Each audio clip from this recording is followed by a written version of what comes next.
98쪽 유다서 1장 20절에서 21절 말씀 봉독할 때 주께서 성경에 명하신 대로 주의 말씀 잘 받는 표로 우리 모두 함께 크게 아멘합니다.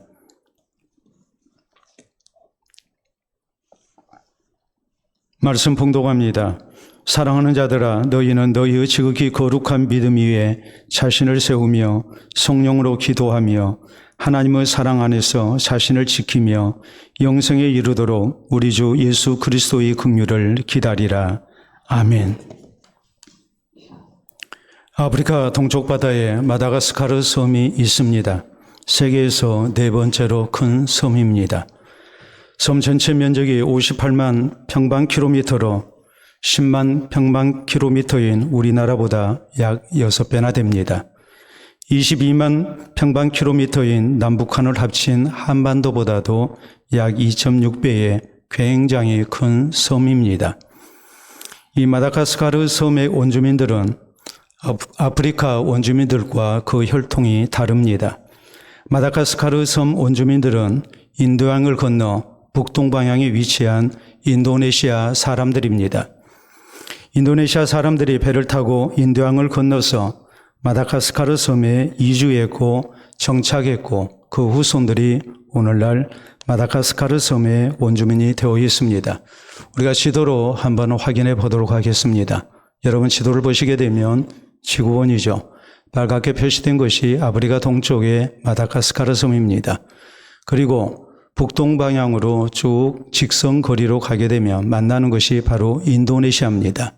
그러니까 저걸 보면 인도네시아 사람들이 배를 타고 계속 남서 방향으로 이동해서 만난 섬, 그것이 바로 아프리카 동쪽에 있는 마다가스카르 섬이라는 것을 우리가 알 수 있습니다. 그러므로 오늘날에도 마다가스카르 섬 원주민들은 집을 지을 때에 북동방향으로 짓습니다. 자신들의 뿌리가 있는 인도네시아 방향입니다. 창문도 북동방향으로 내고 잠잘 때에도 머리를 북동방향으로 하고 잠을 잡니다. 항상 자신들의 본향을 잊지 않고 이 본향을 사모하며 사는 것이 저희의 관습이 되어 있습니다. 이제 며칠 후면 우리 민족의 큰 명절인 추석입니다. 우리 모두 자연스럽게 우리의 가족과 고향을 생각하는 때입니다. 또 다시 한번 우리의 뿌리를 찾는 때이기도 합니다. 한편으로 우리 성도는 우리의 영원한 본향이 하나님의 나라인 것을 잊어서는 안 됩니다. 우리는 이럴 때일수록 우리의 뿌리가 하나님 나라에 있음을 다시 한번 기억할 수 있어야 합니다. 오늘 본문 성경은 우리 성도에게 있어서 우리 성도의 영원한 본향인 천국에 이르기 위하여 우리가 어떤 신앙생활을 해야 할 것인가에 대해서 강조합니다. 본문 21절은 이렇게 말씀합니다. 하나님의 사랑 안에서 자신을 지키며 영생에 이르도록 우리 주 예수 그리스도의 긍휼을 기다리라라고 말씀하십니다. 우리 주님 예수 그리스도께서 재림하실 때까지 우리 모두가 이 땅 사는 날 동안 바른 신앙생활을 힘써야 된다는 말이요. 그래서 천국의 영생에 이르는 성도가 되어야 된다는 것을 분명하게 강조합니다. 그러므로 사랑하는 성도 여러분, 우리 모두 본문 성경을 통해서 영생에 이르기 위하여 우리 성도에게 어떤 신앙생활이 있어야 하는지 살펴봐야 됩니다. 그래서 이후로 더욱 바른 신앙생활을 힘쓰는 가운데 우리의 영원한 본향인 천국의 영생에 이르는 성도들이 되어야 될 것입니다. 그러면 우리 성도는 우리의 영원한 본향인 천국의 영생에 이르기 위해서 어떻게 신앙생활을 해야 합니까? 우리는 첫째로 예수 그리스도를 진실되게 나의 구주로 믿어야 됩니다. 20절에 보면 사랑하는 자들아 너희는 너희의 지극히 거룩한 믿음 위에 자신을 세우며라고 먼저 말씀합니다. 지극히 거룩한 믿음 위에 자신을 세우라는 말, 이 말씀의 의미는 예수 그리스도를 진실되게 나의 구주로 믿어야 된다는 말입니다. 우리의 신앙생활의 기초가 예수 그리스도를 향한 바른 신앙 고백 가운데 되어져야 된다는 말이요. 그 위에 우리의 신앙이 건축되어져야 된다는 것을 강조합니다. 유다서는 예수님의 동생이요 교회의 지도자였던 유다가 쓴 성경입니다. 초대교회 당시 성도들은 거짓 교사들의 잘못된 가르침으로 신앙생활에 많은 미혹을 받고 있었습니다. 그러므로 유다는 이 유다서를 통해서 거짓 교사들에게 미혹받지 말고 바른 신앙생활을 힘써야 됨을 강조합니다. 그리고 힘줘서 강조했던 것은 바로 이 내용입니다. 지극히 거룩한 믿음 위에 자신을 세우라고 말씀하십니다. 우리의 신앙생활의 기초가 오직 예수 그리스도를 진실되게 나의 구주로 믿어야 된다는 말이요, 이 위에 우리의 신앙이 세워지는 모습으로 우리가 살아야 된다는 말입니다. 우리의 신앙생활 속에서 이 영적인 기초를, 신앙의 기초를 바로 해야만이 우리가 바른 신앙생활을 할 수 있다는 말이요, 우리가 구원에 이를 수 있음을 분명하게 강조하고 있는 것입니다. 우리 예수님께서 마태복음 16장에 보면 하루는 제자들에게 물으십니다. 사람들이 나에 대해서 누구라고 하더냐? 그랬을 때에 제자들이 사람들의 반응에 대해서 전합니다. 어떤 사람은 예수님이 에레미야라고 합니다. 엘리야라고 그럽니다. 선지자 가운데 한 사람이라고 그럽니다. 이런 식으로 예수님을 선지자로 믿고 있다고 전합니다. 그것은 절대 옳은 말이 아니었습니다. 그러므로 예수님이 다시 물으십니다. 너희는 나를 누구라 하느냐? 너는 나를 누구라 하느냐? 우리 주님 물으십니다. 여기에 대해서 베드로가 마태복음 16장 16절에 대답합니다. 주는 그리스도시요 살아계신 하나님의 아들이시니이다. 그랬을 때에 예수님께서 말씀하십니다. 바요나 시몬아, 요한의 아들 시몬아, 내가 복이 있도다. 이를 내게 알게 한 이는 혈육이 아니요 하늘에 계신데 아버지시니라라고 말씀하십니다. 예수 그리스도를 하나님이 약속하신 나의 구주로 믿는 것, 하나님이 우리를 구원하기 위해서 이 땅 가운데 오신 분이 바로 그리스도이신 예수님이시라고 고백하는 이 신앙에 대해서 우리 주님께서는 100점짜리 신앙 고백이라고 칭찬하십니다. 그리고 말씀하십니다. 내가 이 반석 위에 내 교회를 세우리니 음부의 권세가 이기지 못하리라. 그리고 내가 너희에게 천국 열쇠를 주겠노라고 주님은 분명하게 약속하십니다. 우리가 예수님을 나의 구주로 믿고 이 신앙의 터 위에 내 신앙이 세워지고 하나님의 교회가 세워지게 될 때에 음부의 권세가 이기지 못하는 천국의 영생 가운데 드는 구원의 백성이 될 수 있음을 우리 주님께서 분명하게 약속하신 것입니다. 그러므로 우리 성도는 마땅히 예수 그리스도를 진실되게 나의 구주로 믿어야 됩니다. 그래서 음부의 권세가 이기지 못하는 천국의 영생 얻는 성도가 돼야 되고 천국에 넉넉히 들어가는 성도가 될 수 있어야 됩니다. 그러므로 성경은 요한복음 3장 16절에 말씀하십니다. 하나님이 세상을 이처럼 사랑하사 독생자를 주셨으니 이는 그를 믿는 자마다 멸망하지 아니하고 영생을 얻게 하려 하십니다.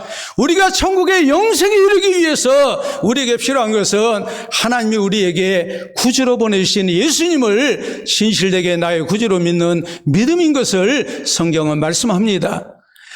하나님의 아름다운 교회를 많이 세웠던 대전도자 사도 바울은 예수 그리스도의 복음을 전해서 세웠던 고린도 교회를 향해서 고린도전서 3장 10절로 11절에 이렇게 말씀합니다.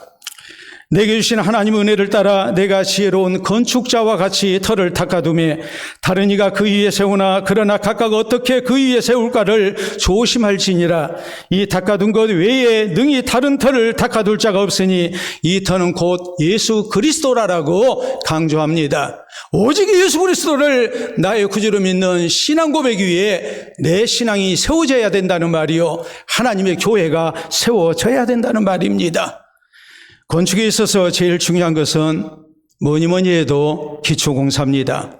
기초공사가 잘못되면 아무리 그럴듯한 건물도 언젠가는 무너지고 맙니다.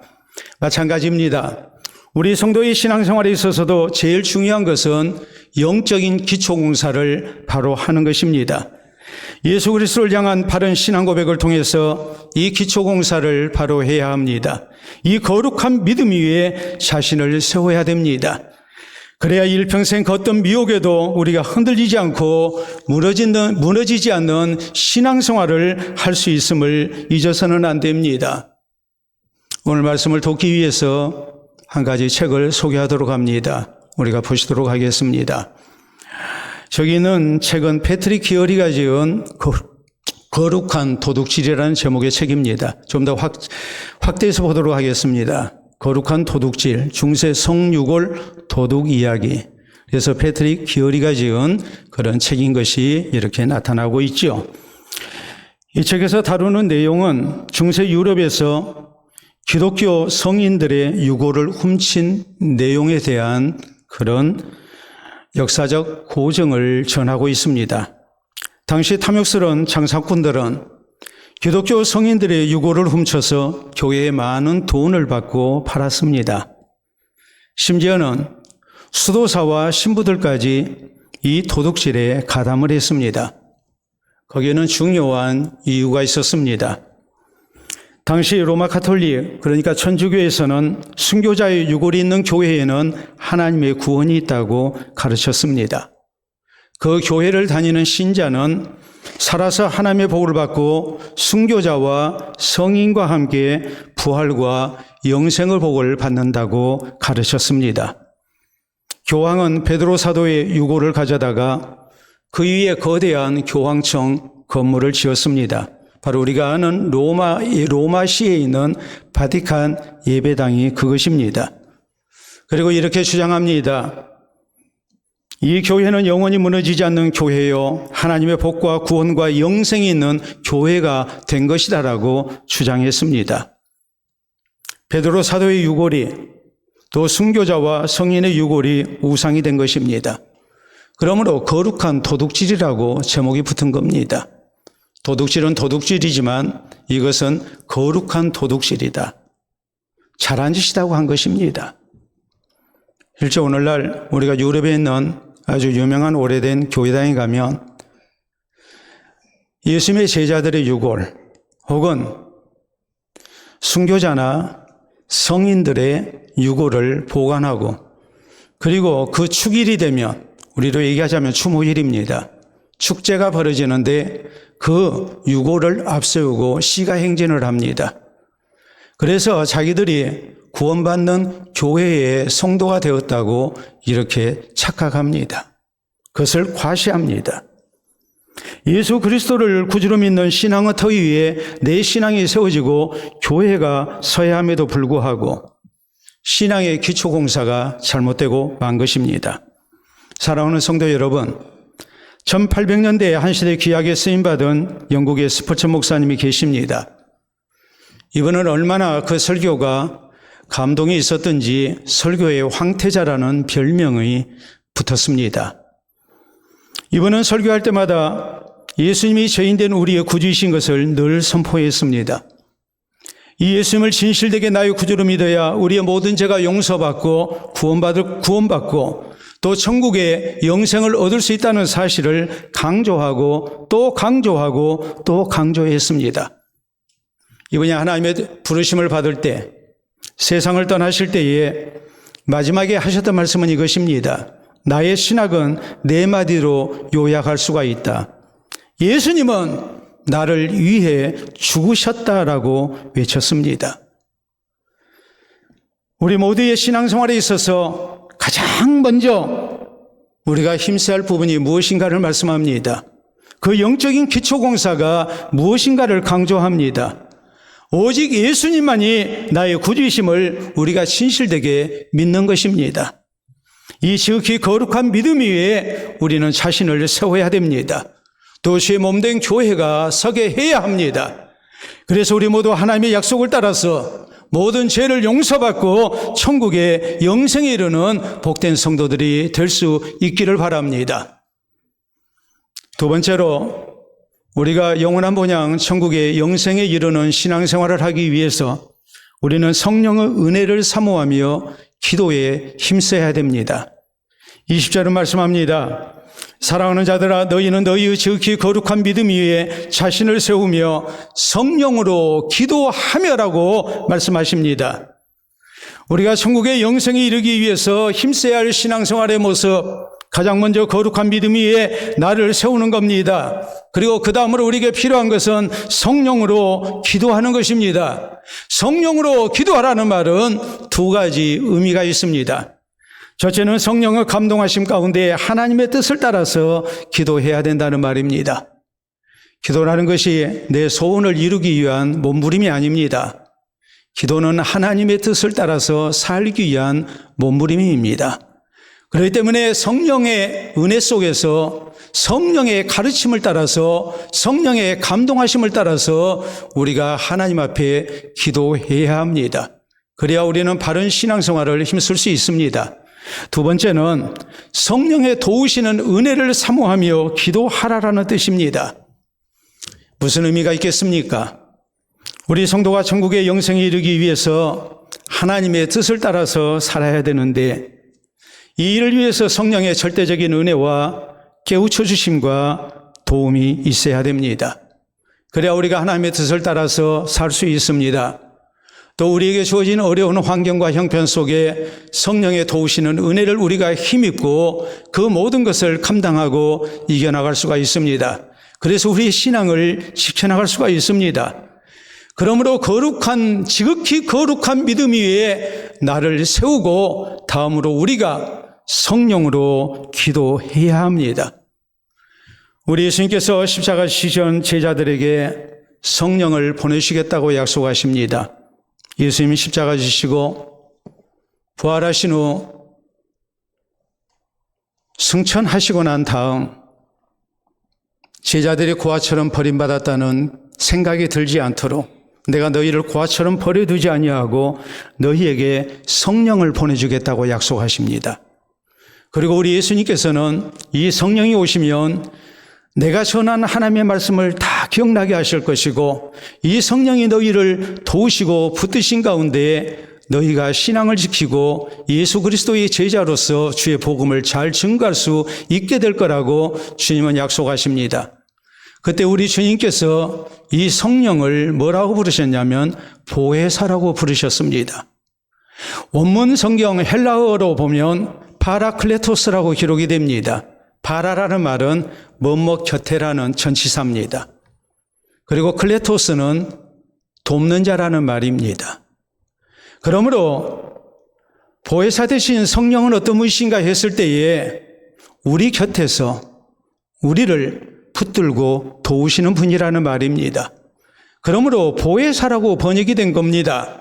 우리를 보호하고 은혜를 베풀기 위해서 보내심을 받은 자 예수 그리스도 대신 우리 가운데 다른 보혜사로 오신 분이 바로 성령님이신 것을 성경은 우리에게 말씀하십니다. 이 성령의 은혜 속에서 우리가 예수 그리스도를 향한 신앙을 지키는 것이고 우리가 신앙생활 잘할 수 있도록 성령의 감동하심과 붙드시는 은혜가 있음을 우리에게 주님은 약속하셨습니다.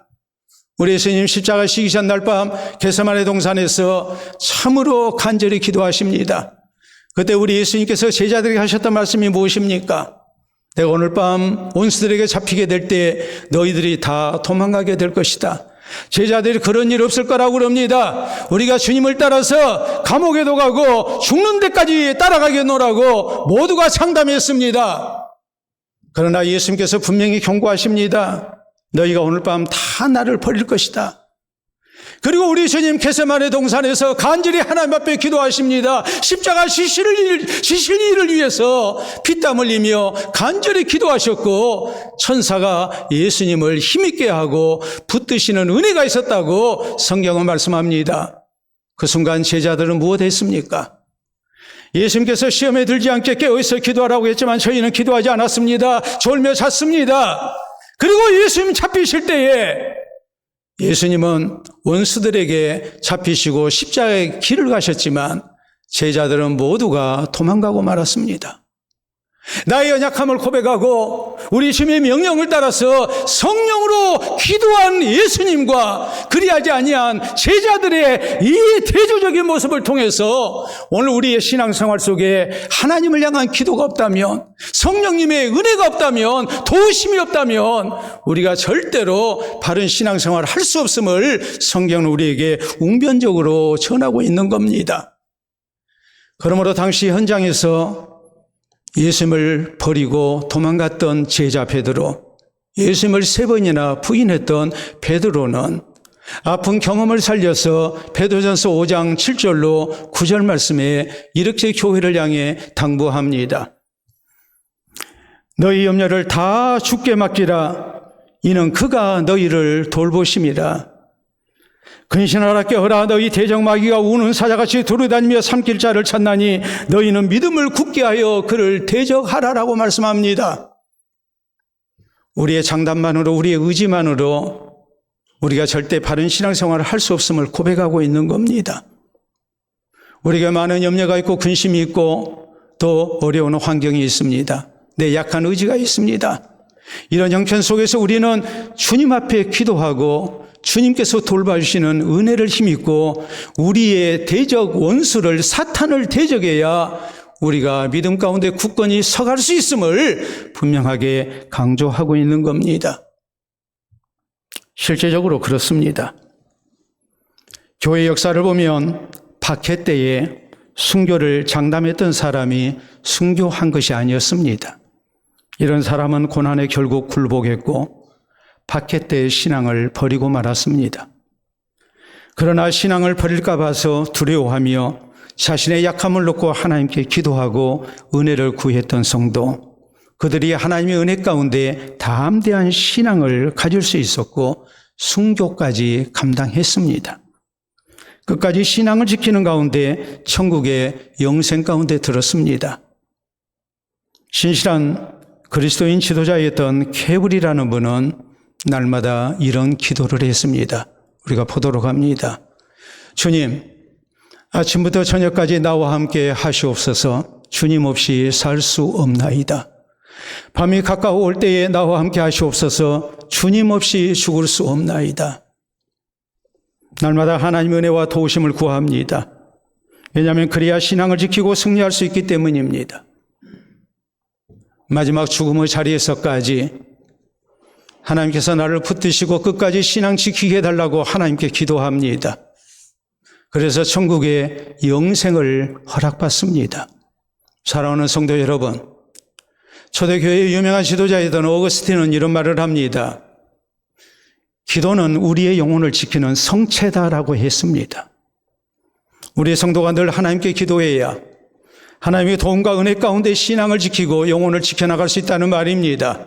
기도하는 사람에게는 하나님께서 우리의 성체의 성이 되어 주십니다. 우리의 영혼을 지키게 하십니다. 그러나 우리가 기도하지 아니하면 우리의 신앙을 지켜나갈 자신이 없습니다. 우리 성도가 깨어 기도하지 아니하면 우리는 절대 고난의 때 신앙을 지킬 수가 없습니다. 고난의 때를 우리가 만난다 할지라도 성령 안에서 우리가 하나님께 기도하면 하나님께서 우리에게 피할 길을 주시고 감당할 수 있게 해주십니다. 한편 우리 성도는 평안할 때에도 나의 신앙이 나태해지지 않게 해달라고 기도해야 됩니다. 날마다 기도해야 됩니다. 매 순간순간마다 기도해야 됩니다. 모든 일에 성령 안에서 우리가 기도해야 합니다.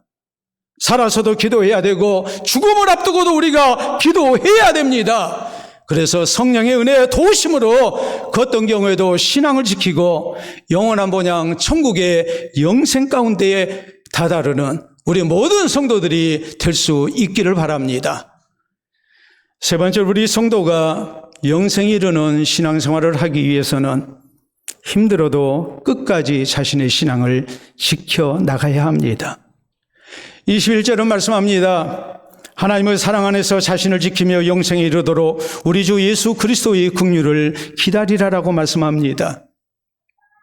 하나님의 사랑 안에서 자신을 지키라라고 말씀하죠. 나를 변함없이 사랑하시고 지키시는 하나님을 믿으라는 말입니다. 내가 오늘 고난을 만났다 해서 하나님이 나를 버리신 게 아닙니다. 하나님께서는 끝까지 나를 사랑하시고 붙드시는 하나님이십니다. 이 하나님의 사랑 안에서 하나님을 향한 믿음 가지고 자신을 지켜나가는, 믿음을 지켜나가는 성도 될 것을 말씀합니다. 다음으로 영생에 이르도록 우리 주 예수 그리스도의 긍휼을 기다리라고 강조합니다. 우리가 아무리 다짐하고 또 다짐했다 할지라도 우리가 항상 신앙생활을 잘할 수 있는 것이 아닙니다. 어떤 경우는 환경이 약해서, 어떤 경우는 내 의지가 약해서, 우리의 안일과 나태 속에 우리가 신앙생활을 잘못하는 경우가 허다합니다. 죄에 겨져서 우리가 넘어질 때도 있습니다. 그때마다 우리는 우리 주 예수 그리스도의 긍휼을 믿어야 됩니다. 주께서 우리를 사랑하시고 우리를 아주 버리지 아니하시고 나를 다시 받아주시는 주님이십니다. 나를 향하신 이 주님의 긍휼을 믿고 우리가 그 어떤 경우에도 믿음의 길에서 이탈하지 말 것을, 신앙을 포기하지 말 것을 우리에게 당부하고 있는 겁니다. 그러므로 하나님의 사랑 안에서 자신을 지키고 영생에 이르도록 우리 주 예수 그리스도의 긍휼을 기다리라는 말씀의 뜻이 무엇이겠습니까? 우리 성도는 그 어떤 경우에도 나를 향하신 하나님의 사랑과 은혜를 믿으라는 말이요, 예수 그리스도의 재림 때까지 힘들어도 끝까지 자신의 신앙을 지켜나가는 성도가 돼야 된다는 말입니다. 그래서 천국의 영생 얻는 성도 될 것을 우리에게 강조합니다. 우리 예수님 말씀하셨습니다. 끝까지 견디는 자가 구원을 받으리라. 너희 인내로 너희 영혼을 얻으리라 말씀하십니다. 우리의 신앙생활 속에서 우리에게 필요한 것은 끝까지 믿음의 길을 가는 것입니다. 애굽에서 노예 생활했다가 하나님의 은혜로 구원을 받고 젖과 꿀이 흐르는 가나안 땅을 약속받았던 이스라엘 백성들이 광야 생활 가운데 실패했던 이유가 무엇입니까? 단순히 광야 생활의 어려움 때문에 저희가 실패한 게 아닙니다. 환경의 악함 때문에 실패한 게 아닙니다. 하나님께서 저희를 변함없이 사랑하시고 저희를 용서하시며 저희를 붙들고 계심을 저희는 믿지 못했습니다. 광야의 어려움 속에서 저희는 쉽게 하나님의 사랑을 의심합니다. 하나님이 우리를 버리셨다고. 하나님의 은혜를 믿지를 않습니다.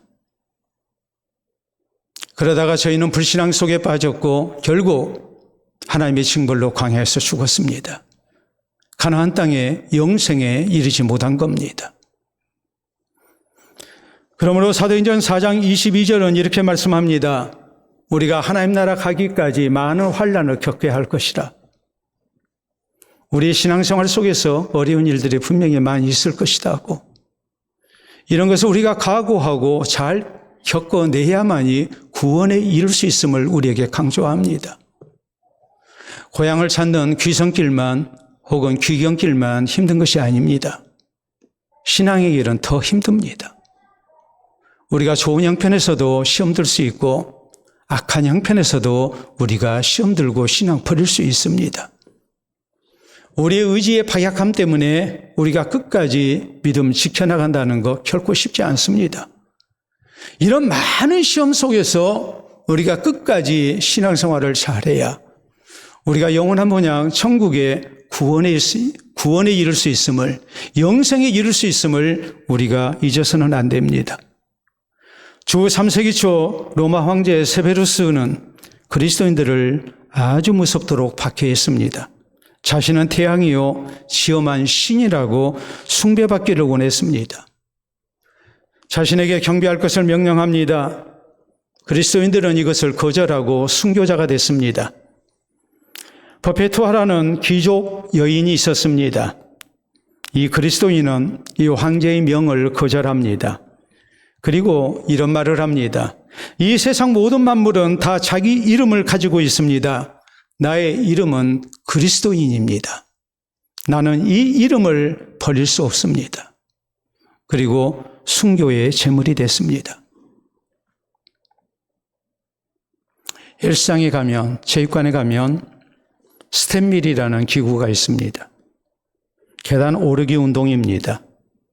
계단 오르는 것이 최고의 유산소 운동이라는 것 잘 아시죠? 평지를 걷는 것보다 약 1.5배 칼로리를 더 소모할 수 있습니다. 그러므로 체지방을 빼는데 아주 탁월한 효과가 있고 다이어트에 아주 맞춤형 그런 운동기구입니다. 뿐만 아니라 하체 근력을 강화하고 혈액순환을 좋게 하고 그로 말미암아서 치매 예방 효과까지 있다고 널리 알려져 있습니다. 그런데 이게 너무 힘듭니다. 그러므로 이 스텝밀을 사람들은 뭐라고 부르냐면 지옥의 계단이라고 부릅니다. 어떻게 생겼는지 한번 보도록 하겠습니다. 계단입니다. 저게 계속 제자리에서 도는 겁니다.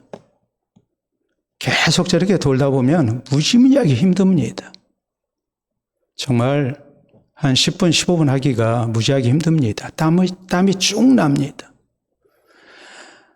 근데 이 지옥의 계단 스탠미를 다른 말로 뭐라고 얘기하느냐? 그 탁월한 운동 효과 때문에 천국의 계단이라고 말합니다. 천국의 계단 그림으로 보도록 하겠습니다. 저렇게 됐죠. 지옥의 계단을 인내하고 거기에서 열심히 운동을 하면 결국 건강과 다이어트라는 두 마리 토끼를 한꺼번에 잡을 수 있는 천국에 이르게 된다는 그런 내용입니다.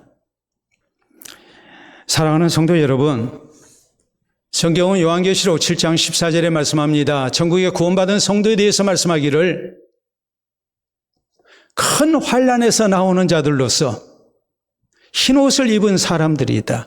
어린 양의 피로 그 옷을 씻은 사람들이라고 말씀합니다. 우리가 천국의 영생을 얻으려면 먼저는 예수님을 진실되게 나의 구주로 믿고 모든 죄를 용서받아야 된다는 말이요. 큰 환난을 만난다 할지라도 우리가 끝까지 자신의 신앙을 지키는 사람이 천국에 구원 얻는 성도가 될 수 있음을 성경은 분명하게 규정합니다. 그러므로 우리 모두 어떤 경우에도 나를 향하시는 하나님의 사랑과 도움과 은혜를 믿어야 됩니다. 이 믿음으로 끝까지 자신의 신앙을 지켜야 됩니다. 그래서 우리 모두 영원한 본향 천국의 영생에 이르는 구원받은 성도들이 될 수 있기를 바랍니다. 이탈리아 북부에 밀라노라는 도시가 있습니다. 패션 도시로 유명하죠. 세계적인 명품 브랜드의 고향입니다. 아르마니, 프라다, 베르사체, 페라리, 람보르기니 이런 모든 것들이 밀라노에서 나왔습니다. 이 밀라노가 또 유명한 것이 있습니다. 세계적으로 유명한 예배당, 바로 밀라노 대교회당입니다. 1386년에 건축을 시작해서 1577년에 완공이 됐습니다. 그러므로 무려 191년 동안 건축했습니다. 그 뒤로도 계속 중축 공사가 있었고 부대시설 공사가 있었습니다. 그래서 최종적으로 완성된 해는 1951년입니다. 그러므로 약 600년 동안 건축한 아주 유명한 예배당입니다. 교회당 길이가 무려 146m, 폭이 92m, 그리고 높이가 약 157m입니다. 첨탑이 135개가 있습니다. 그리고 3,000여 개의 조각품으로 장식이 되어 있습니다. 세계적으로 아름다운 예배당을 꼽을 때에 빠지지 않는 유명한 예배당입니다. 우리가 사진으로나마 보도록 하겠습니다. 폭이 무려 92m입니다. 100m 달리기 한다고 생각하면 옳습니다. 길이가 146m, 높이가 157m. 옆에서 한번 보도록 하겠습니다. 저렇게 되어 있고요. 정면을 보면 이렇게 되어 있습니다. 굉장히 웅장하죠. 좀 더 확대해 보면 저렇게 많은 조각품들로 장식이 되어 있습니다. 그 규모와 아름다움으로 크게 감동이 되는, 그리고 저절로 경건해지는 그런 느낌을 받을 수 있는 유명한 예배당입니다. 그러나 이것들보다도 사람들에게 더 깊은 감동을 주는 것이 있습니다. 본당 들어가려면 3개의 문을 통과해야 되는데 첫 번째 문은 아치형 무늬에 장미꽃 화한 조각이 되어 있습니다. 그리고 그 아래에 이렇게 쓰여져 있습니다. 기뻐하는 모든 것은 순간이다. 두 번째 문 위에는 십자가가 조각되어 있고 고통받는 것은 순간이다라고 써 있습니다. 그리고 본당 들어가기 직전 마지막 3번째 문에는 가장 중요한 것은 영원이다라고 새겨져 있습니다. 그러므로 이 문을 가리켜서 천국의 문이라고 부릅니다. 우리 인생에 있어서 가장 중요한 것이 무엇인가? 세상의 기쁨과 영광, 그것이 아니라는 말입니다. 천국의 영생임을 강조합니다. 그러므로 하나님 앞에 부르심받은 성도들은 세상 기쁨과 즐거움에 빠져서는 안 된다는 말입니다. 순간입니다. 고난도 순간입니다. 고난 때문에 신앙 버려서는 안 된다는 말입니다. 끝까지 예수 그리스도를 향한 믿음을 지켜서 천국의 영생에 이르는 성도가 되어야 됨을 강조합니다. 이런 성도에게 비로소 천국의 문이 열린다는 것을 우리에게 말씀하고 있는 것입니다. 사랑하는 성도 여러분, 우리 모두 우리의 영원한 본향인 천국에 들어가는 성도가 되어야 됩니다. 천국의 영생을 얻는 구원받는 성도들이 될 수 있어야 됩니다. 우리에게 어떤 신앙생활이 있어야 합니까? 예수 그리스도를 진실되게 나의 구주로 믿어야 됩니다. 성령의 은혜를 사모하며 우리가 기도에 힘써야 됩니다. 그리고 힘들어도 끝까지 자신의 신앙을 지켜나가야 됩니다. 그래서 세상 떠날 때에 구원 얻은 성도로서 영원한 본향 천국의 영생에 넉넉히 들어가는 우리 모든 성도 되시기를 우리 주님의 이름으로 축원합니다. 우리 함께 기도합니다. 설렘 가운데 고향을 찾으신 여러분들, 또 고향을 찾고자 하신 분들, 우리 영혼에 영원한 본향이 있음을 잊지 마시기를 바랍니다.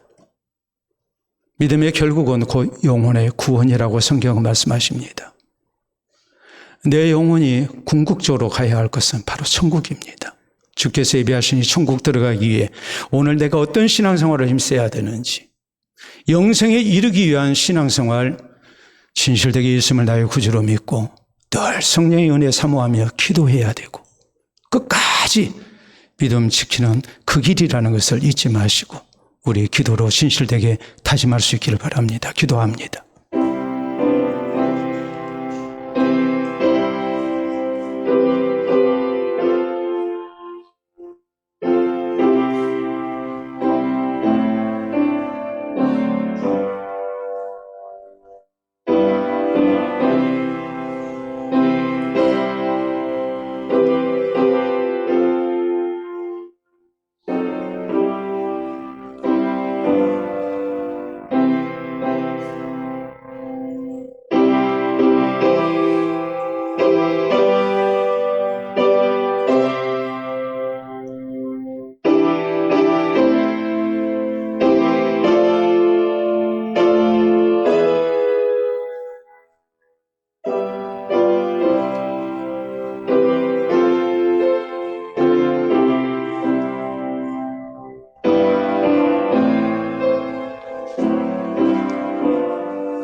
자비로우신 우리 아버지의 은혜를 진심으로 감사합니다. 우리 하나님께서 우리를 사랑하시고 귀히 여겨주셔서 오늘도 이 자리에 있도록 은혜 주시니 참으로 감사합니다. 구원의 백성 되어 하나님을 찬미하며 우리 주 예수 그리스도의 구원의 은혜에 감사하게 하시고 또 앞으로의 모든 삶 속에 하나님과 함께하기를 소망토록 은혜 주시니 참으로 감사합니다. 특별히 명절 연휴를 맞이하여 우리가 고향을 찾는 이때에 영원한 본향 천국을 기억하며 천국의 영생 가운데 드는 성도 되고자 우리가 다시 한번 말씀을 통해 교훈받도록 해주심도 감사합니다. 진실되게 예수 그리스도를 나의 구주로 믿게 하시고 성령의 은혜를 구하며 늘 기도에 힘쓰게 하시고 끝까지 믿음 잘 지켜나가게 하시사 하나님 나라 천국에 넉넉히 들어가는 우리 모두가 되게 해 주시옵소서. 특별히 주의 사랑하는 성도들, 가족과 함께하는 이때에 가족 구원을 위하여 늘 기도하게 하시고 우리가 함께할 이 세상을 살아가면서 함께한 것 같이 천국에서도 함께하는 가족들이 될 수 있도록 주님께서 도와주시옵기를 원합니다. 모두가 함께하는 감격과 기쁨이 있게 하시고 또 가족의 아름다운 신앙적 교통이 있게 하시고 하나됨이 있게 하여 주셔서 항상 즐거운 모습으로 주님을 찬미하게 하시고 서로 믿음 안에서 감사가 넘쳐나게 하시고 함께 천국을 소망하며 힘써 그리로 발걸음을 옮기는 우리 모두가 되게 하시고 우리의 발걸음이 더욱 힘을 얻도록 주님께서 붙들어 주시옵기를 원합니다. 아버지시여, 사랑하는 성도들, 어려운 중에 열심을 다하여 신앙생활하는 성도들 위로해 주시옵소서. 저희에게 성령의 은혜를 더해 주시고 잘 감당할 수 있도록 또 피할 길도 베풀어 주시옵소서. 또 평안한 삶 때문에 우리의 신앙이 안일과 나태 속에 빠지지 않게 하시고 오늘을 기하여서 더욱더 열심을 품고 주를 섬기는 우리 모두 되게 하시사 이후로 하나님 나라를 향하여 더 힘차게 나가는 온 교회가 되게 하시고 우리 온 권속들이 되게 하여 주시옵소서. 감사하고 예수님 이름으로 기도하옵나이다. 아멘.